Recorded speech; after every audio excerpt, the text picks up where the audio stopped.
2025 का साल भारत में शेयर बाजार के लिए करीब करीब आप उसको गिनती से हटा देंगे तो कोई खास फर्क नहीं पड़ेगा। कोई लगभग कोई मूवमेंट नहीं है।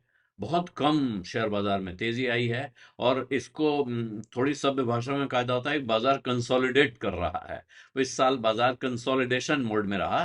कंसोलिडेशन का अर्थ होता है कि अपनी जमीन मजबूत कर रहा है, अपने को जमा रहा है, जहां है वहां डट के खड़ा है टाइप से, किसी भी तरह से आप इसको एक्सप्लेन कर लें। लेकिन इसका बहुत सीधा अनुवाद होता है कि इसका मतलब है कि बाजार चल नहीं रहा है, बाजार में दम नहीं है, बाजार जान नहीं दिखा रहा है। ये हालांकि एक दूसरे चश्मे से देखिए तो ये दम दिखाई पड़ता है कि कितना दम है। ये साल ऑन रिकॉर्ड सबसे खराब साल है भारत के शेयर बाजार में, एफपीआई फॉरेन पोर्टफोलियो इन्वेस्टमेंट की नजर से, या एफआईआई इन्वेस्टमेंट विदेशी संस्थागत निवेशकों की नजर से। इस साल उन्होंने सबसे ज्यादा पैसा इस बाजार से निकाला है। 1,55,000 करोड़ रुपए की बिकवाली है। टोटल पूरे साल में खरीद बिक्री का आंकड़ा जोड़ के देखेंगे तो नेट बिकवाली है 1,55,000 करोड़ रुपए की, जो अब तक का रिकॉर्ड है सबसे बड़ा किसी एक साल में एफआईआई की बिकवाली का। हालांकि पिछले 3 दिनों में वहां, इस हफ्ते में ऐसा लगा, बीते हफ्ते में, कि कुछ रिकवरी आई है, उनका मूड घूमा है और उन्होंने खरीदारी की है। अभी तक वो नेट सेलर्स रहे हैं। अब उन्होंने 1350 करोड़ रुपए के शेयर खरीदे हैं। तो क्या एफआईआईज का मूड बदल रहा है? क्या भारत के बाजार पर मंडरा रहे जो बादल थे संकट के, वो छंट रहे हैं? ये सवाल उठ रहे हैं। और ये सवाल क्यों उठ रहे हैं? क्योंकि बाजार में जो गिरावट है या जो बिकवाली हुई है जबरदस्त, लगभग साल भर जो बिकवाली करते रहे हैं विदेशी निवेशक, जो 1,55,000 करोड़ रुपए की उन्होंने बिकवाली की है, उसके कारण क्या है? एक, भारत के रुपए का कमजोर होना। जब रुपया कमजोर होता है तो जो विदेशी निवेशक ने यहाँ पैसा लगाया होता है, उसको जैसे ही वो कन्वर्ट करता है डॉलर टर्म्स में, तो उसको नुकसान होता हुआ दिखता है। इसलिए वो ऐसे मौके पे निकल लेना ठीक समझते हैं जब कहीं की करेंसी दब रही हो। दूसरा, अमेरिका की तरफ से भारत पे जो 50% का टैरिफ डोनाल्ड ट्रंप ने चिपकाया है, वो, और साथ में वैल्यूएशंस, बार बार कहा जा रहा है महंगा है महंगा है। वैल्यूएशंस का अर्थ है कि जिस भाव पर शेयर मिल रहे हैं उस भाव पर नहीं मिलने चाहिए, उससे सस्ते मिलने चाहिए।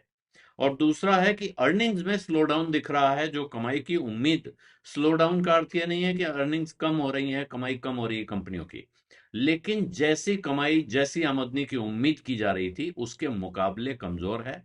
उस कमाई में बढ़ोतरी की रफ्तार कमजोर है। ये बाजार को निराश कर रहा है। तो ये सारे सारे कारण थे जिसकी वजह से अब अनेक तरह के एक्सप्लेनेशन होते हैं कि विदेशी निवेशक भारत के बाजार में लगातार बिकवाली कर रहे थे, पूरे साल बिकवाली करते रहे।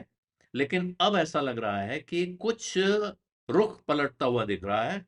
1346 करोड़ रुपए की खरीदारी कर ली है इस हफ्ते में एफआईआई इन्वेस्टर्स ने। और दिसंबर का आंकड़ा दिखा रहा है कि ये जो 3 दिन इस महीने के हैं इस वक्त, वहां 17 से 19, 17, 18 और 19 तारीख को उन्होंने खरीदारी की है।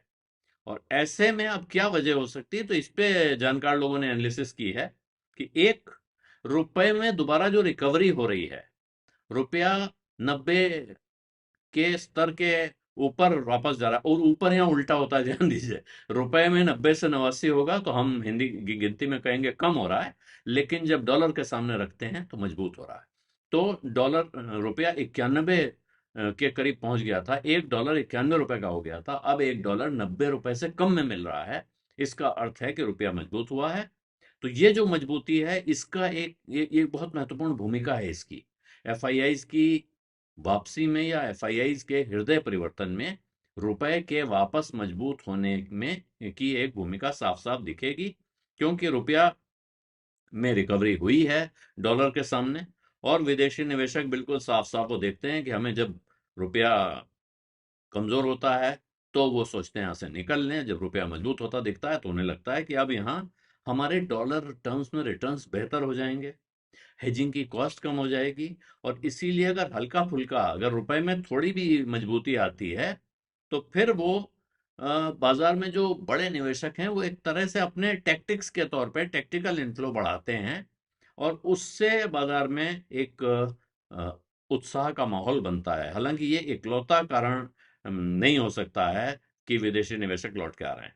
दूसरा ये है, बार बार कहा जा रहा है कि जिन वैल्यूएशंस पे सवाल उठाए जा रहे थे, अब धीरे धीरे वैल्यूएशंस वहां दिख रहे हैं जहां होने चाहिए थे, बाजार में जितनी नरमी आनी थी वो आने के बाद। और इसीलिए अब जो करेक्शन हो गए हैं, खास तौर पे इनमें जो लार्ज कैप फाइनेंशियल कंपनियां और आईटी कंपनियां हैं, उनके भाव अब ऐसे हैं जो एफआईआईज के लिए एक तरह का बिल्कुल टिपिकल एंट्री पॉइंट बना रहे हैं। ये कुछ विद्वानों का कहना है। दूसरा, बाकी दुनिया में बॉन्ड यील्ड कम होना, यानी बॉन्ड पर रिटर्न कम होना। बॉन्ड को सेफ एसेट माना जाता है, उसमें अच्छा रिटर्न मिल रहा होता है तो कोई आदमी रिस्की एसेट में नहीं जाता है। लेकिन जैसे वहां रिटर्न कम होता है तो फिर जो बड़े इन्वेस्टर्स हैं विदेशी, ये जो बड़े इंस्टीट्यूशंस हैं, ये वहां से मूव करते हैं पैसा कि ठीक है भाई, जब यहाँ बहुत कम मिल रहा है, थोड़ा रिस्क ले लें, लेकिन इक्विटी मार्केट में चलेंगे, वहां ज्यादा रिटर्न रिटर्न की गुंजाइश बनती है। और क्योंकि अमेरिका की यील्ड अभी काफी ऊंची थी और वहां से नीचे जा रही है, तो इसका मतलब होता है कि वहां का पैसा निकल के इमर्जिंग मार्केट्स में, या जिन्हें विकासशील देश कहते हैं, ऐसे बाजारों में जाएगा।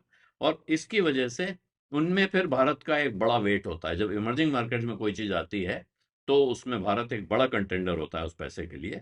और इसीलिए जो अमेरिका में बॉन्ड यील्ड कम हुई है, उसका असर यहाँ देखने को मिल रहा है। और ऐसे में फिर भारत की अर्थव्यवस्था के आंकड़े देखे जाते हैं, जिसको मैक्रो सेटअप कहेंगे, तो दिखता है कि भारत फिर बाकी इमर्जिंग मार्केट्स के मुकाबले काफी बेहतर जगह दिखाई पड़ता है। जो आप ग्रोथ की रफ्तार भी देखें तो भारत में काफी तकलीफ और सवाल हैं कि नहीं, इतना क्यों नहीं। लेकिन दुनिया भर में जिन जो कंपेरेबल इकोनॉमीज हैं, जो प्रमुख इकोनॉमीज हैं, उनमें भारत सबसे तेज रफ्तार से ग्रो कर रहा है, इस पर कोई सवाल नहीं है। और इसलिए जब पैसा आता है इक्विटी मार्केट में और उसको दुनिया के बाजारों में बंटना है, तो भारत बिल्कुल एक ऑब्वियस डेस्टिनेशन उसमें होता है। अब सवाल है कि क्या 2026 में, आने वाले साल में, विदेशी निवेशक वापस ताकत के साथ दम लगा के भारत में लौटने वाले हैं? तो अब इसको लेके अगर आप किसी से भी पूछिए तो एक टर्म अब इंग्लिश में इस्तेमाल होता है, कॉशियसली ऑप्टिमिस्टिक, यानी उम्मीद है लेकिन सतर्कता के साथ है। साफ साफ कहना नहीं चाहते हैं, साफ छुपते भी नहीं, सामने आते भी नहीं वाला मामला है। कोई ये नहीं कहना चाहता है कि बिल्कुल जी विदेशी निवेशक आ ही जाएंगे, और कह भी नहीं सकता है, क्योंकि निवेशक के मन का, जो उनकी स्ट्रैटेजी है उसका कोई अंदाजा लगाना संभव नहीं है।